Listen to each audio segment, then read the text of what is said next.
할렐루야. 네. 뭐가 좀 바뀌었죠? 미술관 같고, 액자도 있고, 액자는 제가 이따가 설명드릴 텐데, 제가 제 영상을 이렇게 찍은 거를 보니까 맨날 똑같은 배경에 똑같은 비슷한 옷만 입고 이렇게 찍은 것 같아서 배경도 바꾸고 이렇게 옷도 캐주얼하게 좀 입어봤습니다. 네. 훨씬 나은 것 같네요. 네. 제가 그리고 이번 시간은 또 설교 나눔, 제가 전에 설교를 했던 것 중에 기억에 남는 것들, 앞으로 설교 나눔 영상도 이렇게 나누려고 합니다. 하나님께서 그런 마음을 주셔서 이렇게 또 시간을 갖게 됐습니다. 제가 기도하고 시작하도록 하겠습니다.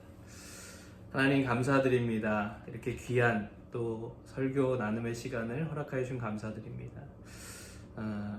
우리가 하나님의 말씀을 배우고 하나님의 음성을 듣고 하나님의 귀한 뜻을 알기 원합니다. 무엇보다 하나님 만나기 원합니다. 이 시간 우리와 함께 하여 주시고 성령님께서 인도하여 주시옵소서. 주님 사랑합니다. 감사드리며 예수님의 이름으로 간절히 기도드립니다. 아멘. 하나님께서 이렇게 아이디어를 계속 주시는 것 같아요. 설교도 나눴으면 좋겠다, 그런 마음이 또 이렇게 막 들어서 이렇게 해야 되겠다라는 생각이 들었어요. 그래서 이렇게 설교를 전에 했던 설교를 가지고 또 말씀을 전하게 됐습니다. 진짜 미술관 같네요. 좋습니다. 네, 오늘은 출애굽기 3장 1절부터 14절 말씀을 나눌 텐데요. 짧게 요약해드리면 하나님께서 모세를 만나주시고 또 사명을 주시는 그런 장면을 기록하고 있어요. 근데 제가 1절을 읽어드릴게요. 모세가 그의 장인 미디안 제사장 이드로의 양떼를 치더니 그 떼를 광야 서쪽으로 인도하여 하나님의 산 호렙에 이르매 라고 기록하고 있어요. 근데 전에 제가 이 말씀을 준비할 때 1절부터 은혜를 받았어요. 왜 그랬냐면, 여러분, 여기는 짧게 나오지만 모세가 그의 장인 미디안 제사장 이드로의 양떼를 치더니 라고 짧게 나와요. 그러나 모세의 삶에서 이 시간은 짧은 시간이 아니었어요. 생각해 보시면 모세는 원래 애굽의 왕자였죠. 한 40여 세까지 40여 년 동안을 세계 최고의 학문과 문화와 모든 것을 누렸던 부와 명예와 아주 야망이 가득 찼던 애굽의 왕자로 살았습니다. 그러나 한순간 자신이 히브리 민족임을 깨닫고 히브리 민족을 또 박해하던 애굽 사람을 죽인 후에 살인자가 돼서 미디안 왕으로 또 이렇게 도망하게 되죠. 그래서 지금 이 시간은, 지금 이 출애굽기 3장의 이때는 벌써 그 후에 40여 년이 더 흐른, 지금은 거의 80세가 된 그런 모세, 이제 노인으로서 그냥 양을 치던 그런 목자의 하루하루 삶을 살아갔던 그런 모세의 삶이었던 거예요. 지금은 예전에 그 애굽의 왕자로서의 그런 어떤 야망과 어떤 누렸던 모든 것들은 상상할 수 없었던 가장 낮은 자리에서 그저 하루하루 내가 왜 이렇게 살아가고 있을까라는 그런 생각도 이제는 무뎌져서 그저 하루하루 연명해가는 그런 삶을 살고 있었을 거예요. 그런 모세의 삶이었다라는 거예요. 예전에는 아마 상상도 할 수 없었던 그런 신분이었고 그런 삶이었을 것입니다. 그렇게 하루하루 살아가고 있었는데 제가 은혜를 받은 부분은 이 부분이에요. 그 양떼를 치더니 그 떼를 광야 서쪽으로 인도하여 하나님의 산 호렙에 이르매 라고 기록하고 있어요. 여러분, 호렙산은요 하나님의 임재함의 상징이었던 그 산이었어요. 하나님께서 그곳에 계신다라는 어떤 상징적인 호렙산. 근데 지금 모세가 지금 광야에서 이제는 노인이 되어서 하루하루 그냥 어떻게 보면은 그냥 하루하루 의미 없어 보이는 삶을 살아갔던 그의 삶터가 바로 하나님의 임재함의 상징이었던 그 호렙산의 주위였다라는 거예요. 제가 이 말씀을 읽으면서 그렇게 은혜가 되더라고요. 모세는 지금 어떻게 보면 내가 왜 여기서 이렇게 살고 있지? 나는 이런 사람이 아니었는데 이제는 그것조차 무뎌져서 내가 그냥 하루하루 그냥 인생의 의미를 아마 그냥 모르고 그냥 하루하루 살아가는 그런 시간에도 하나님께서는 그와 함께 하셨다는 거예요. 물론 하나님께서는 전지전능하시고 모든 곳에 편지해 계시는 다 어디에나 계시는 하나님이시지만 지금 이 호렙산, 하나님의 임재함의 상징인 이 호렙산, 이 산이 바로 그 모세의 삼터였다라는 것입니다. 여러분, 우리가 살아가는 이 삼터에 하나님께서 늘 임재하고 계시는 줄로 믿습니다. 때로는 나 혼자 그냥 신앙생활 하는 것이 너무 외롭다. 내가 나의 십자가 지고 예수님 따라가는 것이 너무나도 고독하다라고 느낄 때가 있는 것이 사실이에요. 그리고 우리는 세상 사람들이 막 기뻐하고 즐거워하고 그렇게 사는 것처럼 보일 때 조금 우리는 재미없어 보이고 네, 광야와도 같은 저 천성 가나안 땅을 향해 갈 때 이 세상에서 나그네와 같은 광야와도 같은 삶을 살아가는 그런 느낌을 받을 때가 많이 있다라는 사실. 그러나 모세처럼요, 하나님께서는 우리의 삶터에 늘 함께 하고 계시다. 내가 혼자라고 느낄 때 내가 오늘 그냥 양을 치는 그런 나의 그냥 지루한, 어떻게 보면 의미 없어 보이는 이 하루의 삶 가운데 하나님께서 임재하고 계시다라는 거예요. 늘 함께 하고 계셨다라는 거예요. 40년 동안 모세는 몰랐지만 하나님께서 그곳에 모세가 한숨 쉴 때, 모세가 어떤 생각을 가지고 있을 때, 모세가 눈물을 흘릴 때, 모세가 좌절할 때, 모세가 기뻐할 때 그곳에 그 미디안 광야에 하나님께서 모세는 알지 못했지만 하나님께서 함께 하셨다라는 것. 여러분, 지금 이 순간에도 하나님께서는 여러분과 함께 하고 계시는 줄로 믿습니다. 네. 하나님 임재하고 계세요. 그러고 나서요, 2절에서 이렇게 기록하고 있어요. 여호와의 사자가 떨기나무 가운데로부터 나오는 불꽃 안에서 그에게 나타나시니라. 그가 보니 떨기나무에 불이 붙었으나 그 떨기나무가 사라지지 아니하는지라 라고 말씀하고 있어요. 지금 모세가 이제 양을 치고 이렇게 가고 있는데요, 호렙산에. 근데 광야에서 갑자기 떨기나무에 이렇게 불이 붙어 있는 것을 보게 된 거예요. 사실 이 광야에서 떨기나무에 불이 붙는 경우는 종종 발생하는 일이라고 합니다. 이렇게 마찰이 생겨서 그 떨기나무 가지에 이렇게 불이 붙는 그런 것은 굉장히 그 광야에서 그때 당시에 흔하게 볼 수 있는 그런 상황이었다라고 해요. 왜냐하면 광야는 건조하고요, 낮에는 기온이 올라가고 햇볕이 내리쬐는 곳이기 때문에 너무나도 일상의 삶에서 흔히 볼 수 있는 그런 광경이었다.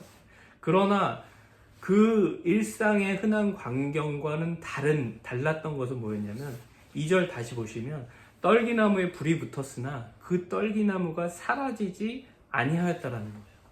그게 떨기나무 가지가 불이 붙었는데요, 그게 계속해서 타올랐다라는 거예요. 일상의 삶에 우리가 보는 경우에는 그게 타서 없어져야 되는데 계속해서 불이 타고 있었다라는 거예요. 제가 여기서 또 뭘 이렇게 은혜를 받았냐면요, 하나님께서는요, 우리의 일상에서, 우리의 삶에서 하나님 자신을 우리에게 나타내 주시는 분이시다라는 거예요. 이해되세요? 너무나도 흔한 일상 가운데 그냥 흔히 보는 떨기나무에 불이 붙은 것을 모세는 봤지만 그것이 불이 타서 없어지지 않는, 계속 불이 타고 있다라는 거, 없어지지 않더라는 거예요. 여러분, 우리의 삶에서 너무나도 매일 보는, 매일 경험하는 곳에서, 그곳에서 하나님께서는 자신이 창조주이심을 나타내 주신다라는 거예요.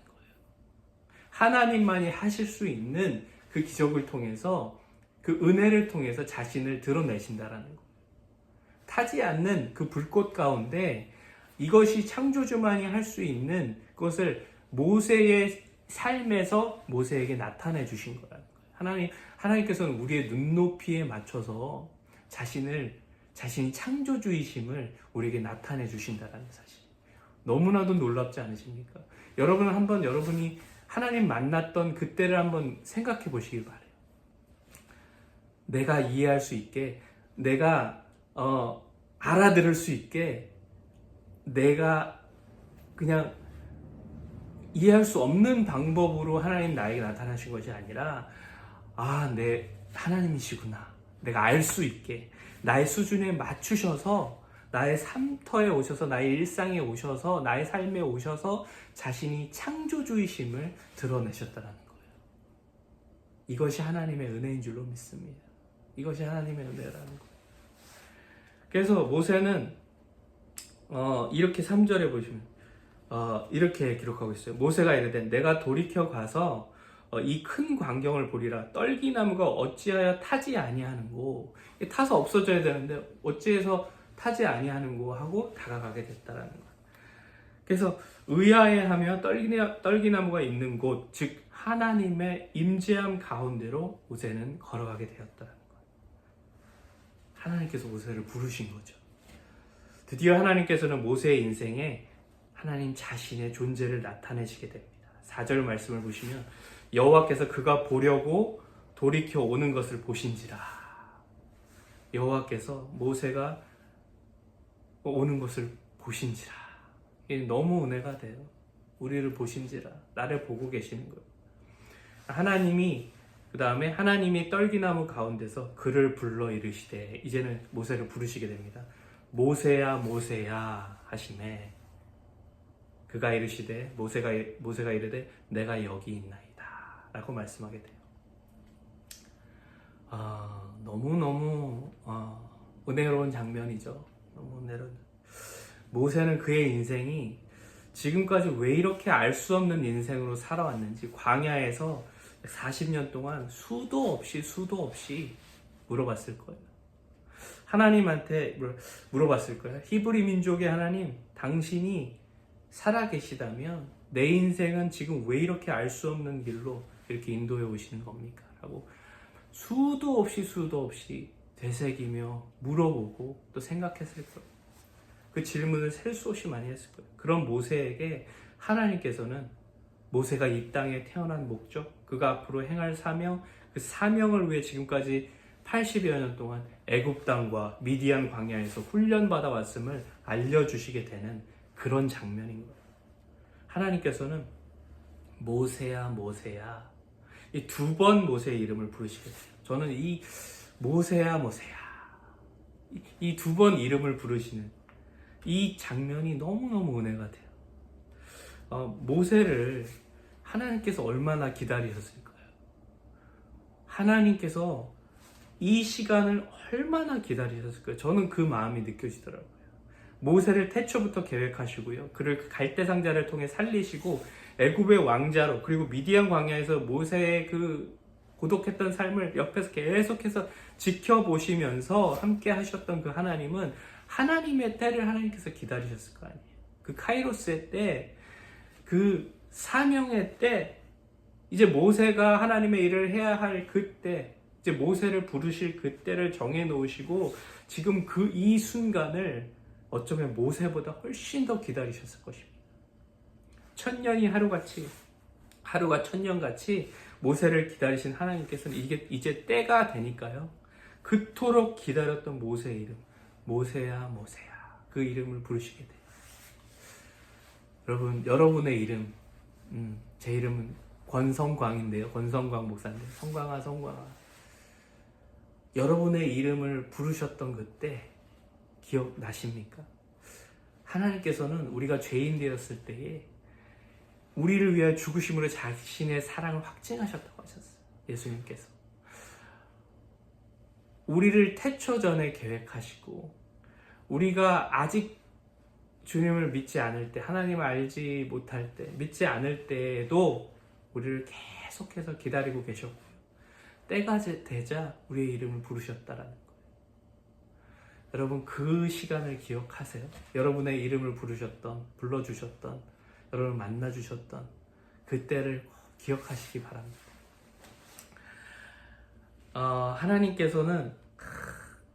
탕자가 마치 아버지가 탕자가 돌아오기를 기다린 것처럼 지금도 우리를 기다리고 계시는 줄로 믿습니다. 나의 이름을 부르시며 다시 돌아와라.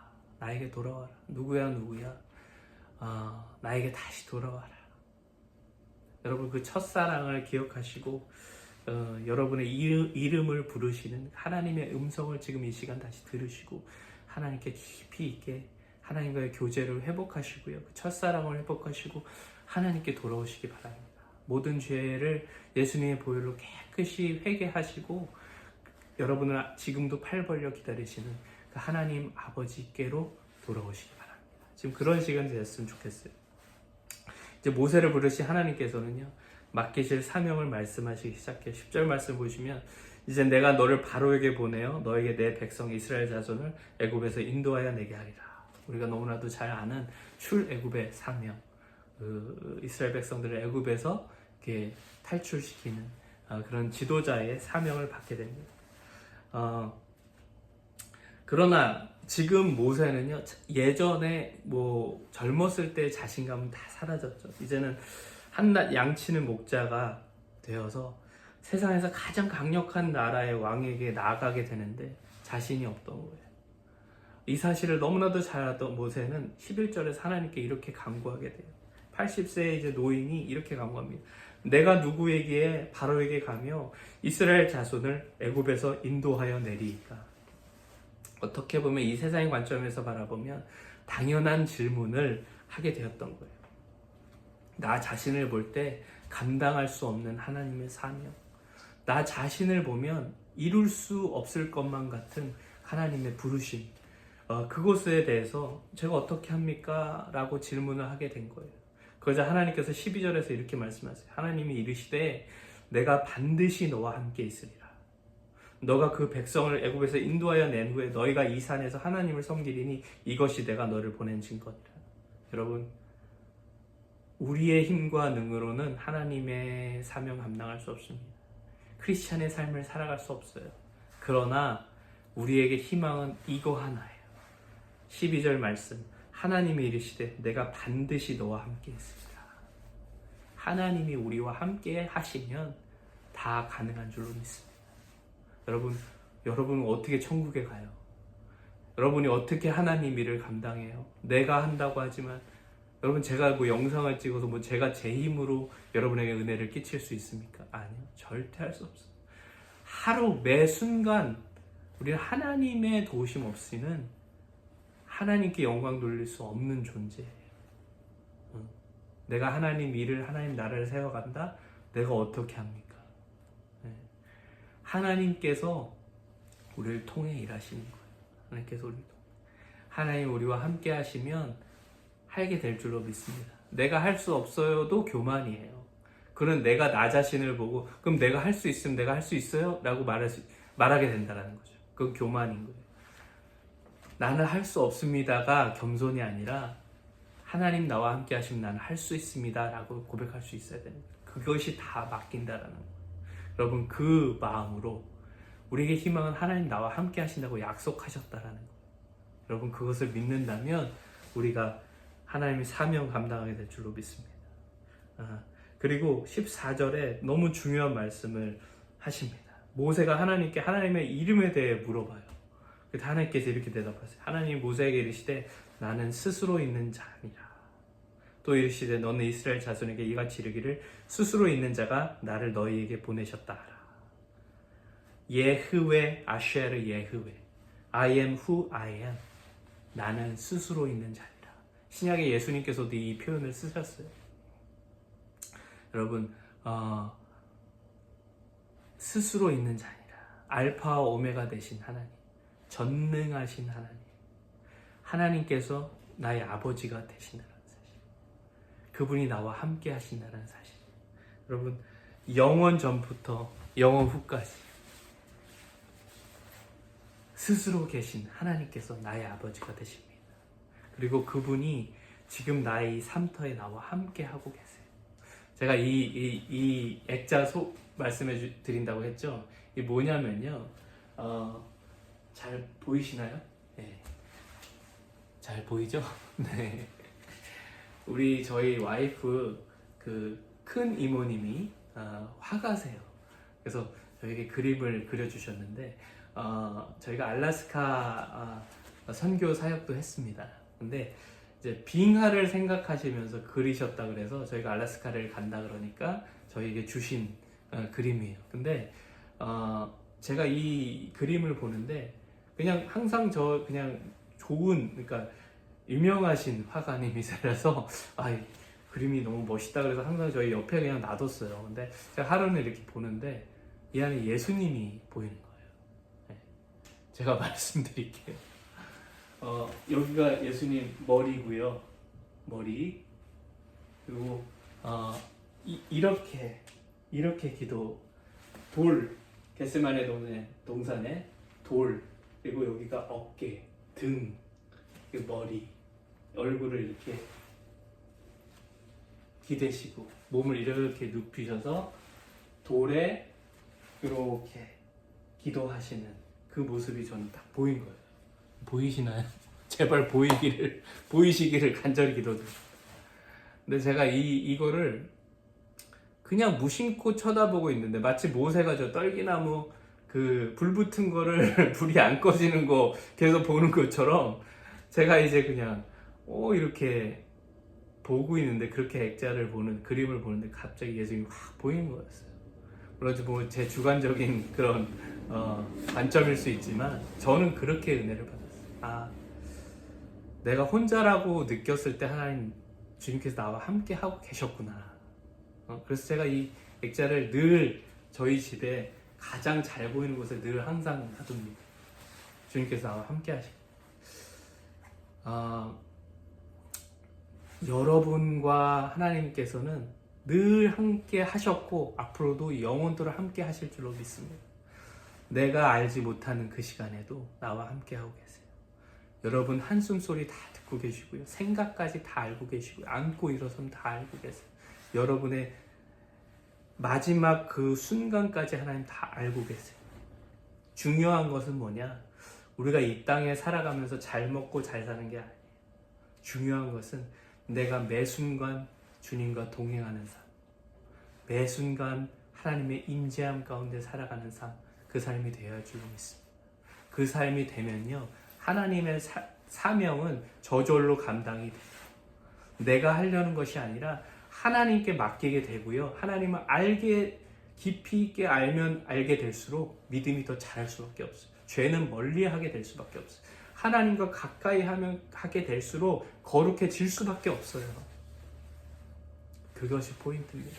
늘 함께 계시는 우리 주님과 하나님 아버지와 함께 늘 성령 충만하셔서 살아가시며 여러분이 맡은 그 하나님의 부르심, 그 사명을 감당하시다가 이 땅에서도 천국의 삶을 살아가시다가 영원한 천국에 가셔서 잘했다, 내 아들아 내 딸아 칭찬받으시는 여러분의 복된 삶이 되시기를 간절히 기도드립니다.